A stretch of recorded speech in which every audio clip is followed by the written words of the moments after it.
Good morning. We are in Daf Kuf Mem Beis Amid Aleph at the top at the Mishnah. We talked about muktzah, a stone that is not designated for a particular use on Shabbos is going to be muktzah as it is a useless item and has no purpose for Shabbos, and therefore it is a muktzah machmas gufa. It is something that is muktzah on account of it itself is set aside before Shabbos as it is useless or meaningless. So Evan sha'al pi hachavias, the stone that's on the barrel, sort of to cover it, or it's just on top, sitting there in any way. So if you cannot take the wine out of the barrel without removing that stone, then you're allowed to remove the stone. However, you would do so by tilting the barrel and letting the stone fall. If, however, it is amongst the other barrels, and if you tilt it, it's going to break other barrels, we're going to see that you can pick up the barrel, even though you're picking up the stone that way, and move the barrel out of the way, and then tilt it so that the stone falls off. So Evan Shapi Achavias, Mata al Tzida, you tilt it on its side, and Vehina Felos, and it falls on itself. It's amongst other barrels. Makbia Mata al Tzida, you pick it up and you turn it on its side away from the other barrels, where you're able to tilt it. And the Gemara is going to tell us if it's going to break other things, you can move it away as well. How's this different than a coin on the pillow? It's exactly the same as a coin on the pillow, as we'll see in a moment. Okay. Money on the pillow. Manaras akar, tilt the pillow. In other words, shake it off. And they fall on their own. If there's body waste or some other schmutz on the pillow, so you can't really wash it off because that's going to be washing on Shabbos, and that kibbutz is a part of malabing. You're whitening one of the 39 principal malachas, and therefore mekancha, you can wipe it off besmartot with a rag, but you can't wash it because that's malabing. Hoisa shel or. However, if it's a piece of leather, the pillowcase is leather, so there it's washing in is not going to be malabing. So you can't properly wash it by putting it into water, but you can pour enough water that it washes it off. You put enough water that it washes off. Now the Gemara is going to make some distinctions here. If you remember, we talked about that the stone can be serviced. It can be serviced by the barrel, and if it's serviced by the barrel, then it is a basis l'davar aser. That means if you needed a place to put this stone, and so you say, I'm going to put it intentionally right here on top of this barrel, so the barrel is now a basis for the stone. However, if the stone was left there, then it's going to be permissible to move.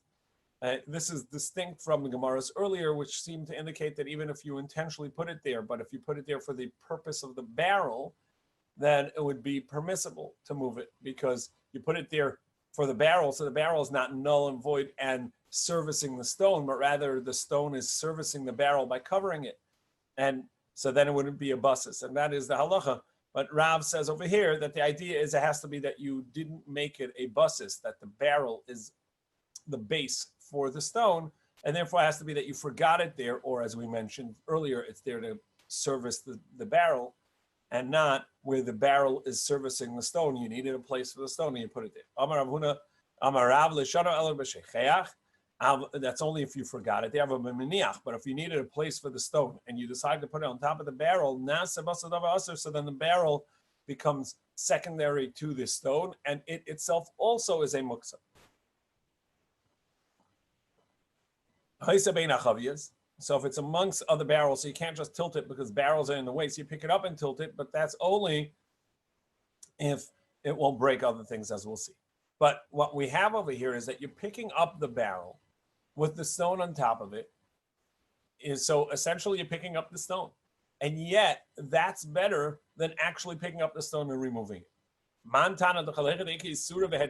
If you have both a permissible and a non-permissible item, it's better to hold on to and toil, meaning work on by handling the permissible item, even though that you're actually basically directly moving the muktzah item.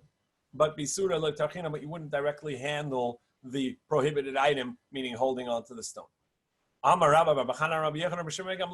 This is the opinion of Rabbi Shimon ben Gamliel, the Tanan, as we learned, habarakitnis biyantif. Somebody who's selecting the beans or grains from the chaff or the pebbles or the stone or the other forms of waste on Yantif. So on Yantif, the halachas are different than on Shabbos on account of that it's food and what's needed for eating is permissible on Yantif. Sabara kitnis biyantif, somebody who's selecting the beans from the waste on Yantif, b'shamay amrim bara oichel v'oichel. He can only take the good, takes the food, and he can leave the waste, but he cannot do it the other way around. And Basil will say he can do it however he wants, and if he wants, he can take the waste out from amongst the food, or vice versa. And he does a becheko, he can do it on his lap, or and he can do it on a plate. And to that Rabbi Shimon ben Gamliel says that's only if the majority is food. But if the majority is waste, then you can only, everybody agrees you can only take the food.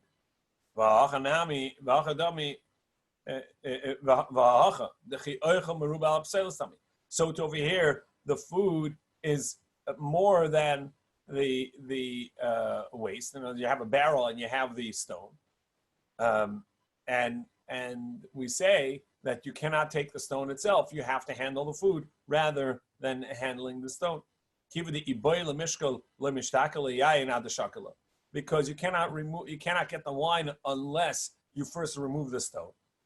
So the Gemara says, so actually the stone is the majority. The waste is the majority, and therefore everybody would agree you can only take the barrel. So it's not necessarily according to the Chachamim there, that opinion, but rather everybody would agree on account of, because it's true the stone may be smaller than the barrel, but it's the majority on account of that you can't get to the food without removing it. So the Mishnah further said that if it's amongst the other barrels, you have to pick it up so that it can tilt it, but you can't tilt it where the barrels are because they'll fall like dominoes. You have to pick it up and then you can tilt it. But if you tilt it there, the stone may fall on something and break it. So Tanya Rabbi Yossi Omer, if it's in a storehouse where there are other barrels, or if there's a piece of glass beneath it, he can pick it up and carry it to another place and tilt it with the stone there. That's where the stone will fall. And then he can take from what he needs from the barrel and return it to its place. So again, even though that he's directly carrying the muktzah, and as we saw yesterday and many times, that carrying a muktzah on a tray, carrying it on something that directly with your hands is a form of carrying the muktzah. Nevertheless, and we saw this yesterday with carrying a person that's holding his folded garments, etc. It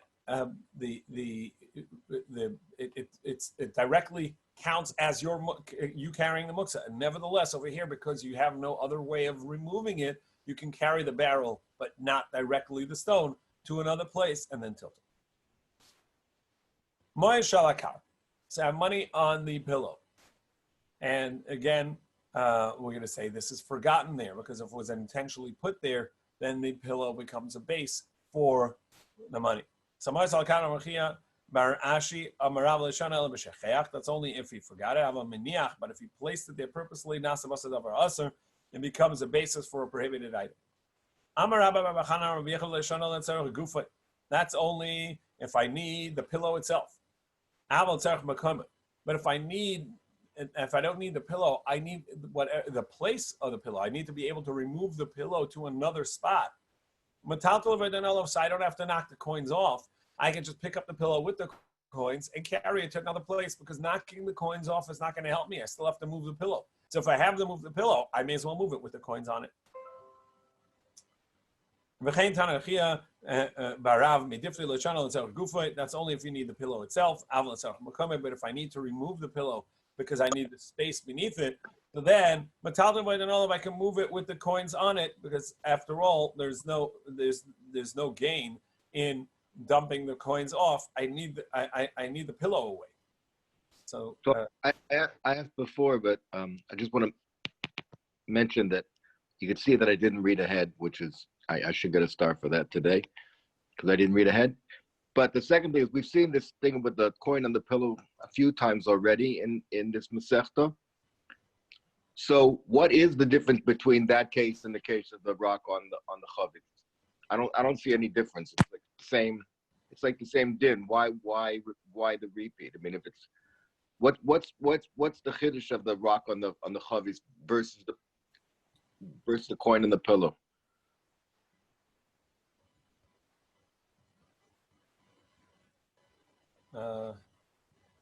Good question. I don't know offhand. Yeah, I don't know. Good question. 2 stars for you today. All right. 2 stars. That's it. I'm gonna go nap now.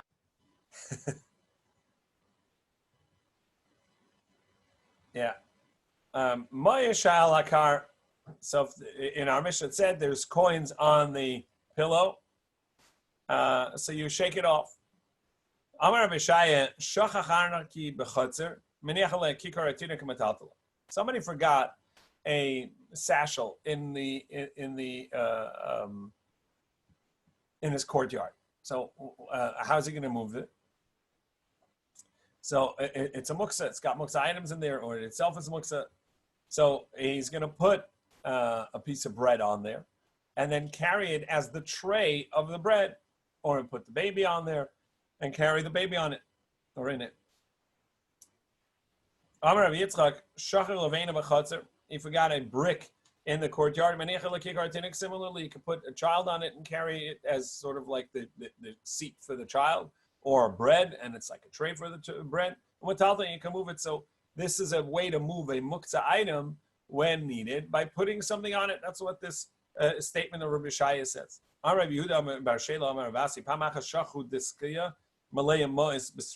If they left a pouch full of money in the street, which is a public domain, put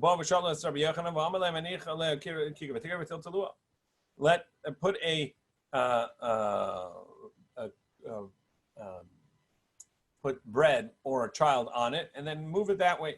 Now, generally, a sratia is a rishus harabim, so the putting the child on it is or bread on it is only going to work for muktzah, but it's not going to work for carrying, because you're not allowed to carry even a child which is alive and carries itself. You're not allowed to carry in a public domain. For sure, you can't carry this. So it must be that this was a walled-in saratia, and that it was you're allowed to carry.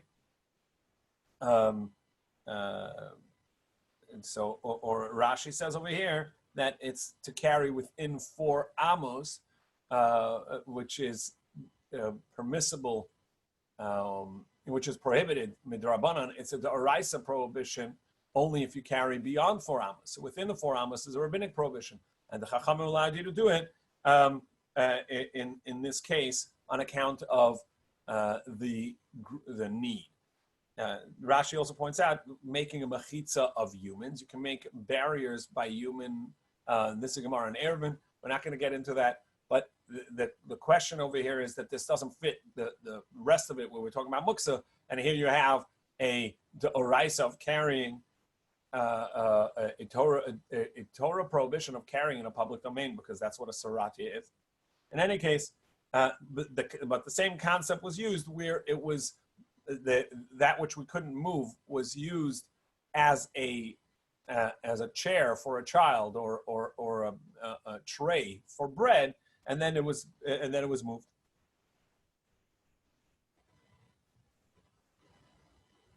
Amara Zutra, the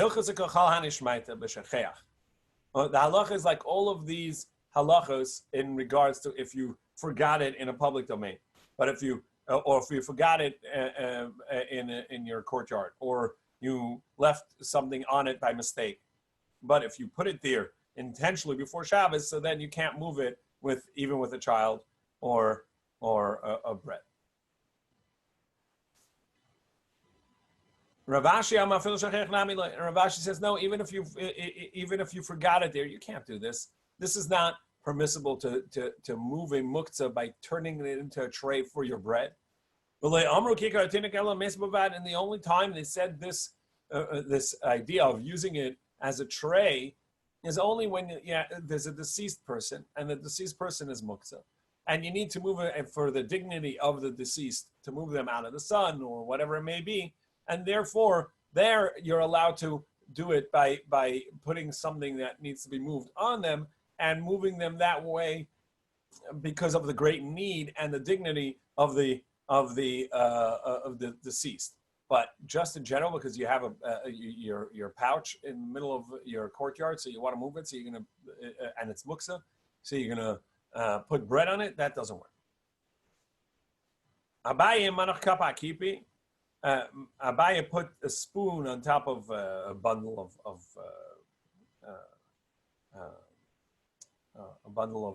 of stalks. Rava manach sakina abar yona. Rava put a knife on shechted dove, so it was raw meat, raw chicken. And carried them. Amar Rav Yosef kama charifa shmaita dadardaki. How sharp is their mind of these young students? That's only if you forgot the item there. But if you purposefully left it there, and that's the case over here, you had a bundle. It itself was specifically placed in the courtyard, and now you want to move it. So you're putting a piece of bread on it. Abaye said, actually, it's not muktzah. We're allowed to move it for a different reason. Each one, we'll see in a moment what the reason is why you're allowed to move it. But nevertheless, we were strict to put something on it on account of that we wanted people not to take muktzah lightly, and we don't want people to think it's muktzah. And then say, hey, look at this. Look at Abaye, look at Rava, who are chachamim, and nevertheless, they're being so lenient and moving the muktzah. And therefore, we put something on top of it to be strict, as it were, and say, we're not moving the muktzah alone. We're putting a permissible item that needs to be moved, and we're using it as a tray. If not for people respecting me, and therefore people are going to learn from me, then why would I put a spoon on this bundle? Because actually, this bundle of reeds actually can be sat on. It can be used as a stool. And so really it's not muktzah in any case. And the reason I'm putting something on it is simply to be strict on myself, so no one learns to be lenient about muktzah from me. Amar Rava similarly said, I too, he loved on the mechashav enough, not for people respecting me, then sakina bar yoda lamali, then I wouldn't have to put a knife on this raw meat. Because it itself can be eaten. It seems that they would eat. They would serve this to their cats or whatever it is. So they have a way to serve it for those that eat it raw.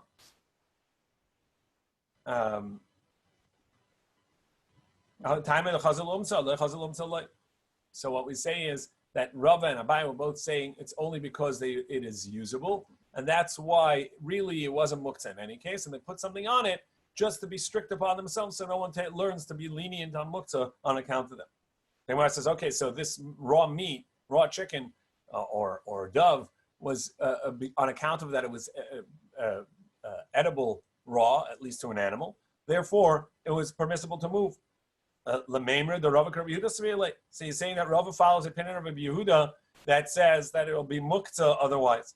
Rava said to his servant, Tavili bar avza, shecht for me an yantiv, shecht for me a dove, and throw the innards to the cat. The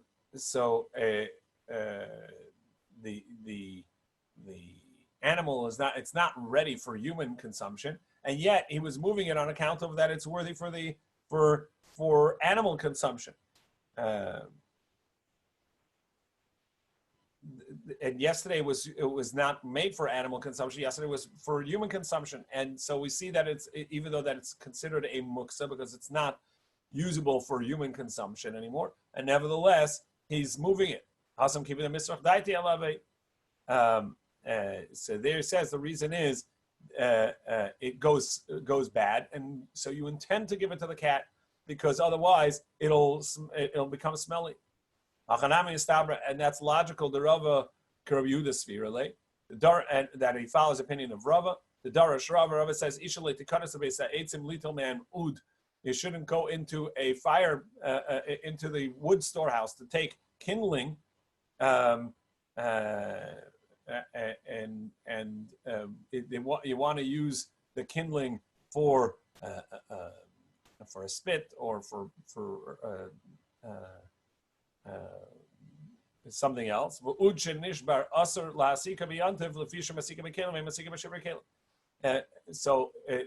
you're going to be using a broken vessel. You can't take from a broken vessel. You can only use vessels itself, but broken vessels are going to be muksa because they broke off on yantif and it's nolad. So you see that Rava follows the opinion of Rabbi Yehuda that has muksa and nolad on yantif, the breaking off of the piece of wood being nolad, something that became muktzah on yantiv. We're now on 143a, Kuf Mem Gimel Amid Aleph at the Mishnah. Beishamai says you're allowed to remove the waste from the meal that's on the table, such as bones and shells. Basil say no, you may not remove it directly, but rather you pick up the table tray. So essentially, their tables were trays on top of stands, and so you would remove the tray, kula manara, and shake the tray off, but you can't actually remove the muksa. Similarly, it says the small pieces of bread that are less than an olive size, crumbs and little pieces, you can remove. Misar shel afunin, and the husks of beans, misar adashim, and of other types of beans, because all those are animal feed.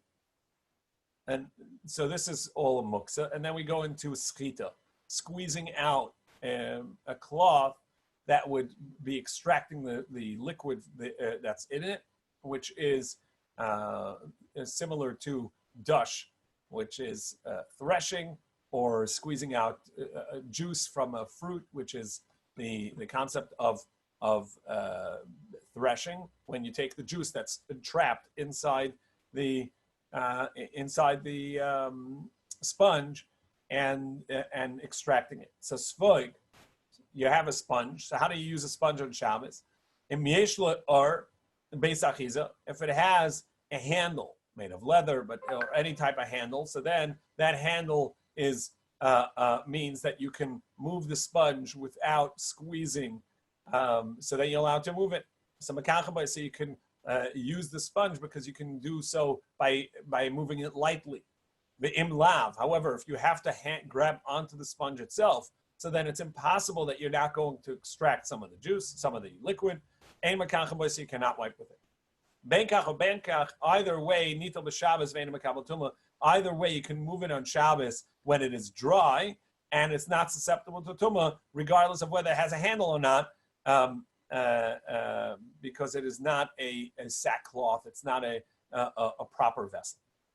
So, Amar Nachman, Ano ein lana b'Shamai k'Rabbi Yehuda v'Silu k'Rabbi Shimon.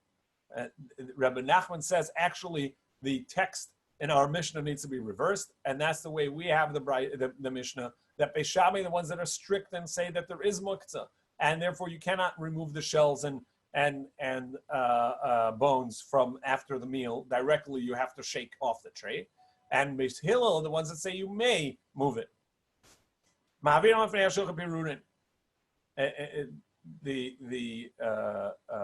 In fact, Tues points out that the Mishnah in Idias, which is the testimonies of all of the halachas that were ruled in the prior generations, there's a list of the times that Beis Shammai are lenient and Beis Hillel strict, and this Mishnah does not show up.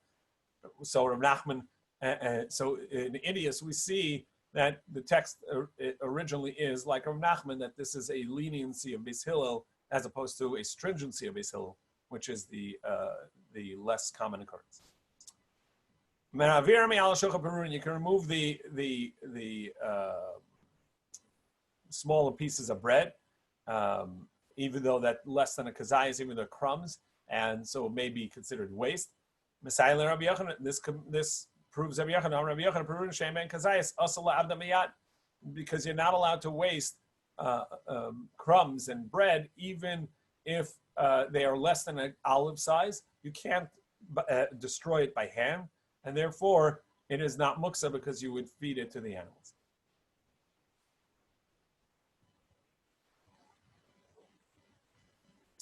Sar shalafunin, the husks and waste, the husks and hairs off of beans and grains.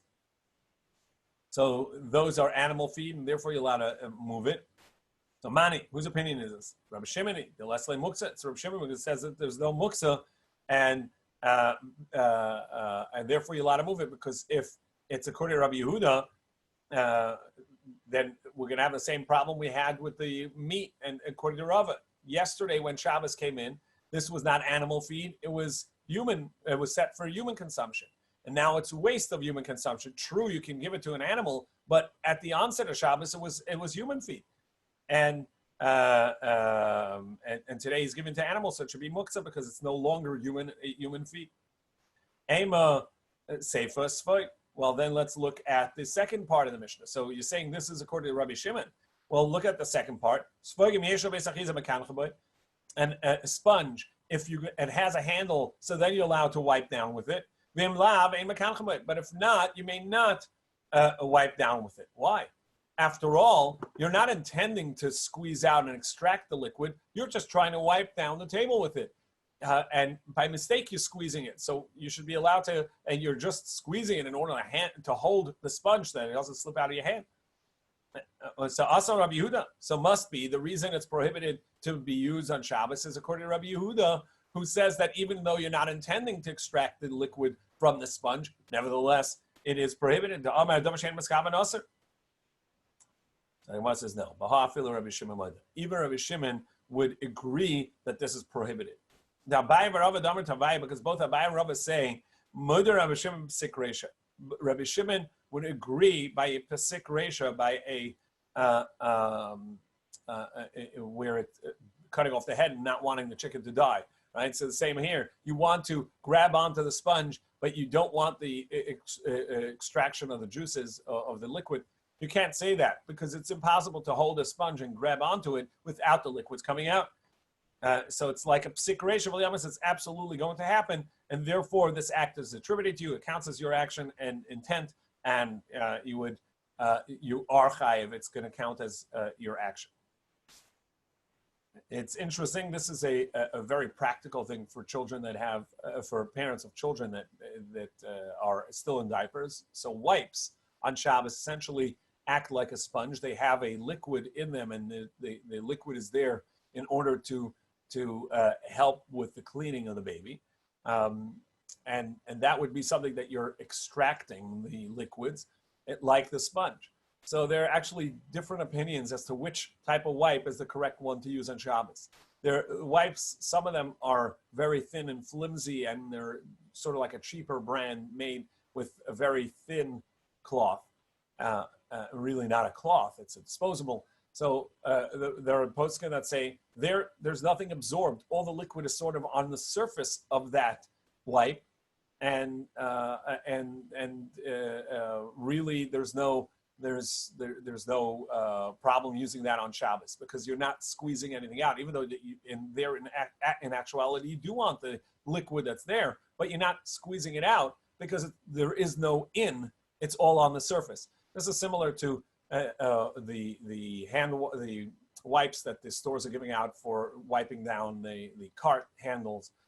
You have a very thin, flimsy piece of cloth.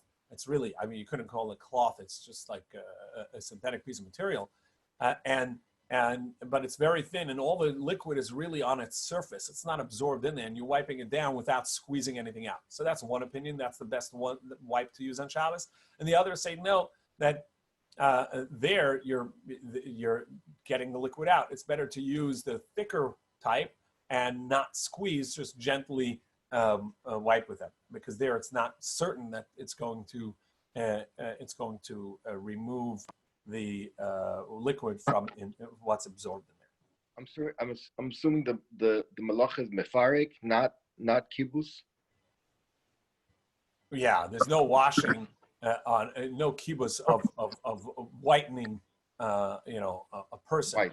right? Yeah. Or the wipe itself. You don't care about that. So we're talking about the extraction, the schita, the extraction of the liquid from the inside. But schita is sometimes kibus, right? That's where you have a wet cloth and you're trying to extract the liquid in order to clean it. That's obviously not the case here. So it's mefarik. Correct. Now, using a sponge for cleaning dishes on Shabbos is much more practical. So our sponges usually don't have a handle, but there are sponges that are synthetic steel wool. It's basically just fibers that are hard plastic fibers or steel wool itself, but hard plastic fibers that catch the water between them. That you're allowed to use on Shabbos because it's not absorbed in there like in a sponge. Simply, it has the water trapped between multiple fibers, and that's permissible. Anigarini the tamri armaisa.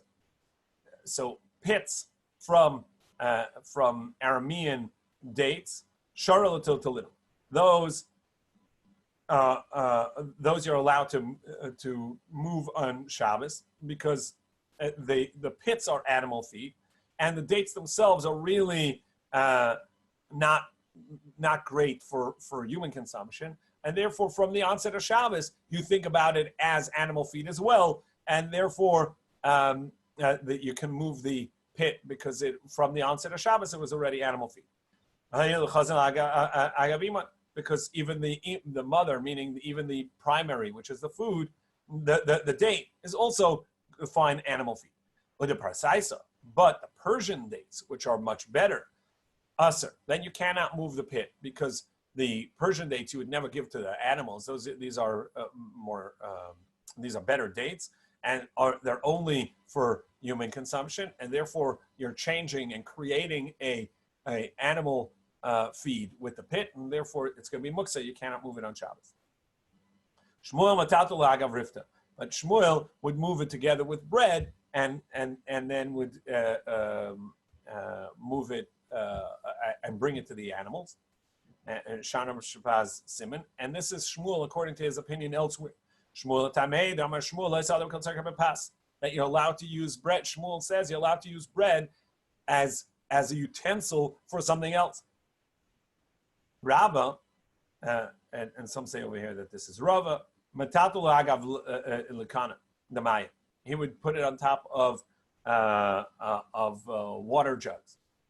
Ravuna berei Yeshua adafluki graf shel rei. He says, no, I don't need to move it with anything else. It itself is it's disgusting to leave it around, and so I don't need to remove these on account of I can move it with something else or as a secondary to something else. I can move it as simply because it is waste, and you don't have to leave waste around on Shabbos. It's disgusting, and so you can actually pick it up itself and move it just like you can move other waste. Ravashi said to Amemar, are you allowed to create that graf sholrei when you eat the pits and you leave the shells, a pile of shells and pits, etc.? You're creating a graf sholrei. You're creating waste basket. Graf sholrei is a bedpan, but you're allowed to move it because it's disgusting, and you don't have to leave that around, obviously. So too, this pile of waste. Rav Sheshes zark luhu belishne. Rav Sheshes would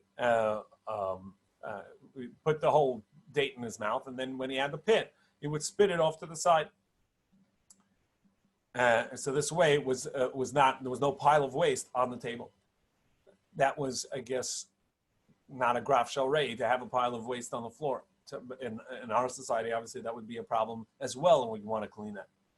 Now, Papa zarek lu achar amita. A papa would throw it behind the bed. They used to eat on beds, on such couches, so he would toss it behind it. Again, for us, that would not be, that too would be disgusting and a graf sholrei, like a bedpan. You'd be allowed to clean that.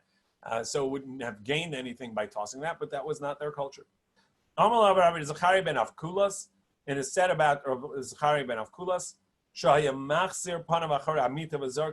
he would turn away in modesty and throw it that way, not just spit it out directly. With this we complete the 21st parak of Shabbos. Somebody can carry muktzah secondarily by carrying the child, and when there is those needs. The Mishnah says, we're in Kuf Mem Gimel Amid Beis 143b.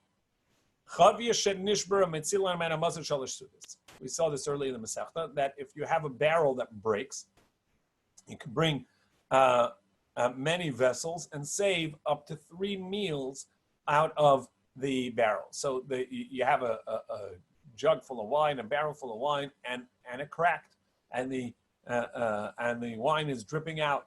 So you want to save it. So you go bring a vessel, and you can save up to 3 meals worth.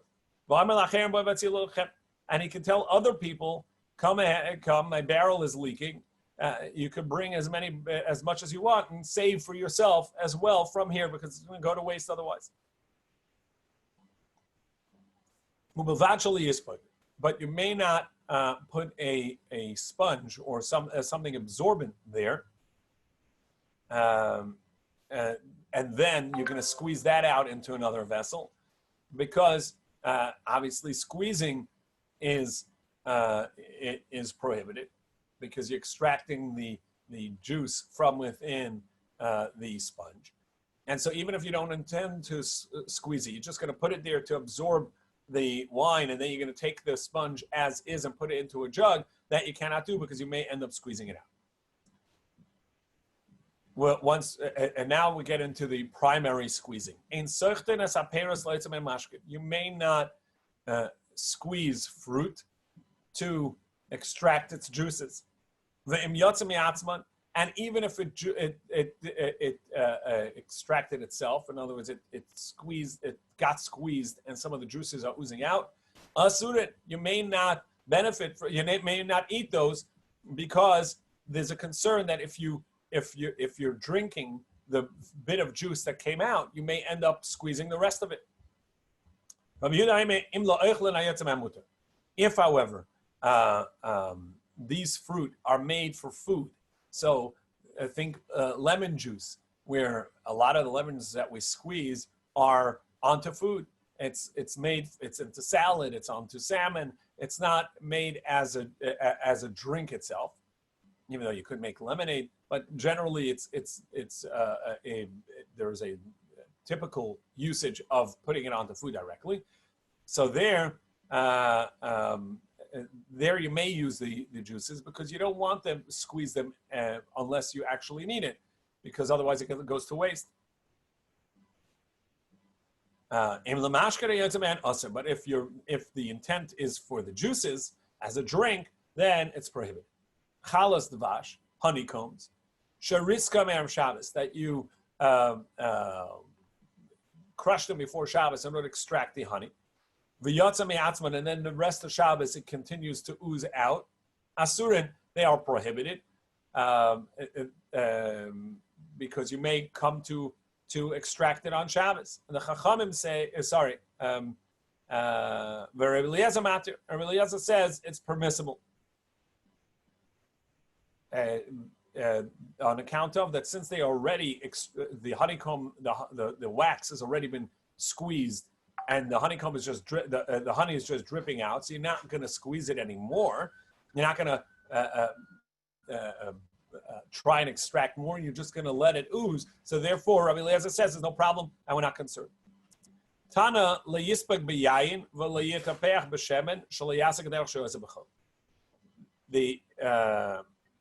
The Brisa teaches that you're not allowed to do it in the same way that you're going to do it on Shabbos, on weekday. You can't squeeze in the same way that you're going to do it, or absorb in the same way that you're going to do it on Shabbos. On weekday, this is not what you do on Shabbos. But rather, so with oil, what you're going to do is you just put your palm there, and the oil drips onto it, and therefore you can. What you can do is you can collect the oil that's dripping out of this barrel or jug, and then when you have enough oil, you can wipe your hand on the inside of the vessel that you're transferring it to, and that would have been a good way to carry the oil over to the other to the other jug, or as the Mishnah said, put a sponge there to absorb the wine. You can't do that because you're going to. It's too much work. It's like a weekday work because you can't squeeze on Shabbos the sponge, and therefore you can't do it in the same way that you do it on a weekday. You have to do it in a different way. If somebody has a fruit that spilled out of a basket in a courtyard, malakid al yad, you can gather those by hand, and eat them. But you can't put it inside a basket. Which another type of basket, because you shouldn't do weekday work. Again, this concept of uvdin dechol, something that is similar to a Torah prohibition, and it's laborious, it's difficult. Therefore, Chazal said, don't do it because it is too weekday-like, it's too mundane and not Shabbos-like. And it's not the Torah prohibition of harvesting and gathering your produce, because harvesting and gathering produce is only where you're bundling produce where it fell. So if you have apples that fell off a tree, or your other fruit that fell off a tree, and you want to gather that on Shabbos, that's the prohibition. But something that's already been gathered and then it's spilled out, or it's not at the place where it originally fell, and which is our case over here, where you had a basket of fruit and it spilled in your courtyard. It didn't grow in the courtyard. It would grow out in the field. It's simply you had a bag of apples and it spilled in the courtyard, so you can pick them up one by one, but you wouldn't gather them into a basket on account of that's too difficult.